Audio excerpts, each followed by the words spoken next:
Okay ladies, I've had to backtrack because one piece had come undone, so I've had to unpick this because I had gone a little bit too close to the raw edge. So I'm just restitching it. So what I've done is, rather than unpick it all, I've unpicked this row and gone back to here, and I'm laying this back down and top stitching, and this time slowing down so I get all my pieces together. So again, if you have to do that, just go forward and reverse. Oh, take it off long stitch because I was on long stitch. Put it back to your normal stitch length and make sure that I've caught that in. So I must have just gone a little bit tiny too close to that edge. So I'm just re-stitching that down and joining back up to where I did stitch it correctly. Okay, so just make sure that I had just missed a little piece, then overlap that. Oh, now I've got to fix this better. You can't rush these things, and I tried to obviously rush it too much, and I didn't unpick this whole thing, so I'm just unpicking this bit here just to show you. So when you're unpicking, just get your, if you open up where you're unpicking, get your unpicker and come right in like that. It makes it so much easier. See, I shouldn't be trying to rush it, and then I would get it done correctly. Okay, now this little piece here, I just want to make sure I stitch that piece in. What have I done now?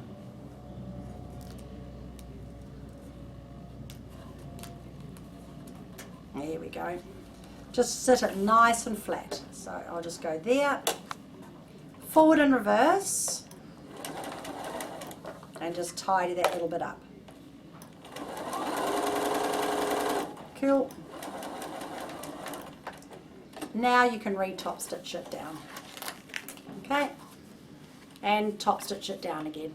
All right, so that's much, much neater. So it was just a little bit crazy there, so I've had to redo that. So I'll leave that now and show you how to do my handles. Okay, so what you do to make these handles is I used a 6mm cord, a cord in my ones, but today I'm going to show you how to use a 4mm cord. And the reason being, because I'm going to use the special foot number 12. And foot number 12 has got a groove in it that this cord will fit in, just like that. See? So it fits all the way down, so it's perfect for making a handle like I'm going to make today. Now when you're going to make a handle, you want to cut this so it is the whole size of your handle doubled.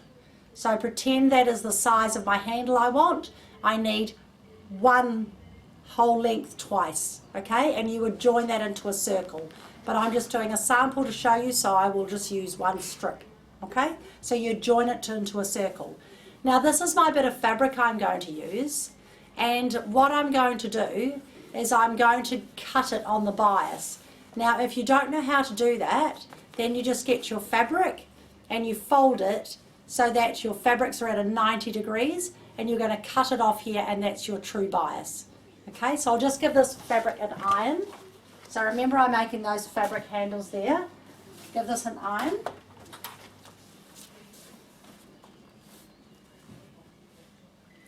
So that I've got my 90 degrees of my fabric here, and I'm going to cut my true bias.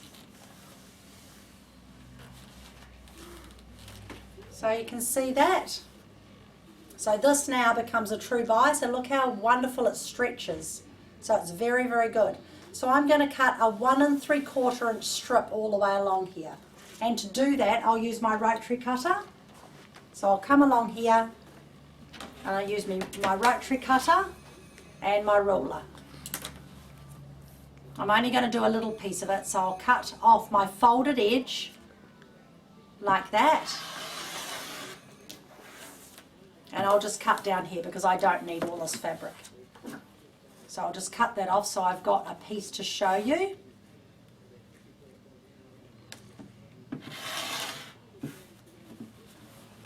So here's my true bias cut, and now I'm going to cut that 1 3/4 inches.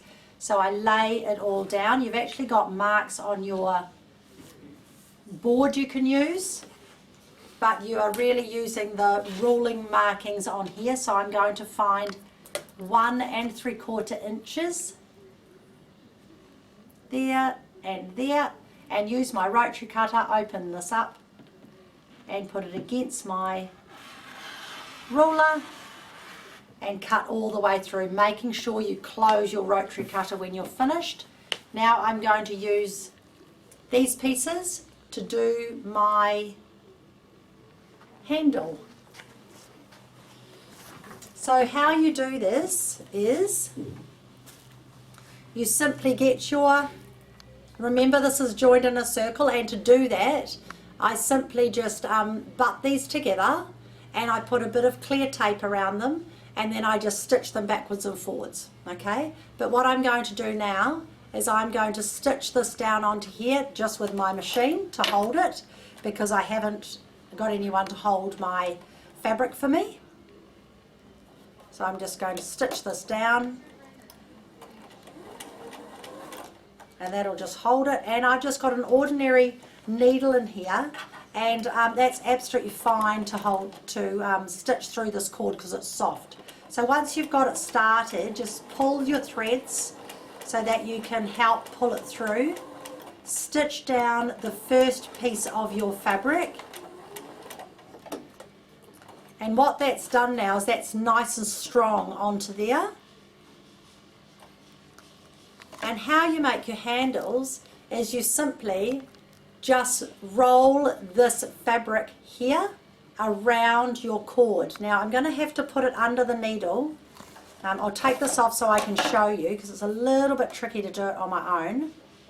So I'm going to put my needle down and I'm just going to roll this around. Normally I would twist my cord, but if you see this, I'm just rolling this around, and it's overlapping every time because you've put it on a nice angle, and it's just rolling around and around, keeping it nice and tight and around. Don't make it slack because otherwise it won't look as good.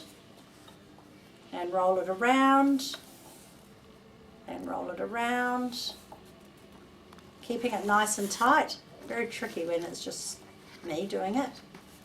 Usually you get someone to hold it and they can twist it. It's easy. There we go. Okay, see how it's overlapping? Now this is a raw edged method. So they're just raw edges of the fabric, but it's all going to be zigzag beautifully and you won't even see it. It's wonderful. So just go around and around, nice and tight. You can tighten it up as you go. It's not going to matter. It's all going to be stitched down anyway. So just keep going, nice and tight. Make sure you keep it flat. I've got a little bit of a kink there. That's it. If you get a kink, just fix it up at the time, because you can't do it afterwards. Nearly there. Give it a good tug, nice and tight. Roll it around, and I just pop a pin in the end just to hold it for now. But this is how you make your handle. So keep going right to the end, and if I run out of fabric I just stitch another piece on. You won't see it. So I'm just going to put a pin through there, because what I want to do now, I'll just bring that up. So I've got my fabric beginning and my fabric end, but I'm not going to stitch that way because I might unravel my handle. So I'm going to turn it around and stitch this way, okay? So what I'm going to do is I'm going to put white in my bobbin, and I'm going to put a pin on this end. I don't need to because my fabric's stitched, isn't it? So I'm just going to put a white bobbin on, which I have put in a safe place. There it is. And this is so good, especially with this number 12 foot I've told you about. So I'm going to pop on my number 12 foot, which has a groove for making piping. And I'm going to put my machine onto the widest width zigzag I can do. And all you do to make this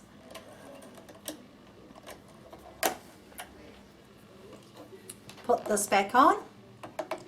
And all you do to make your handle is you're going to stitch from your pin end, and you're going to put your foot down, and because it's a nice curved foot like this, it's going to go over my piping cord. So I'm just going to zigzag over it, and it flattens it a little bit. That's absolutely fine.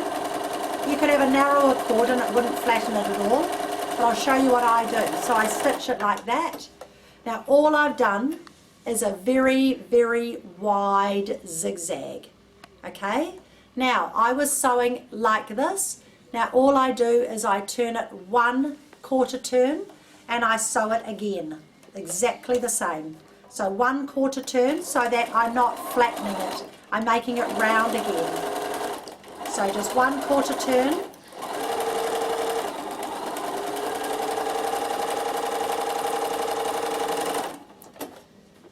And then to make your belt loop, your bag handle loop, all you do is you turn your work, decide how big your button is going to be. So let me show you that. So here's my button, and if I was making loops for this one, I would hold my loop, I would put it over my button and make sure it goes over my button well and pulls up, and I know that that is the size of the loop I can use. Okay? I don't leave this foot on to sew the next piece. In fact, I actually use a different foot, a number 20 foot, but I'll use my ordinary foot is fine. So I usually use the open toe foot. So I just place both my cords together. My knee control's popped out, there we are. Both my cords together with my knee control across. Line up the center mark of your foot if you've got a normal foot on, and you stay with the same zigzag, and you just zigzag all the way down to the end. And remember, you'd have another loop here. Stop with the needle down, turn your work around, and then you just come all the way back to where you started. And it's so simple, it's crazy. And that very strong handle, come back to where you started,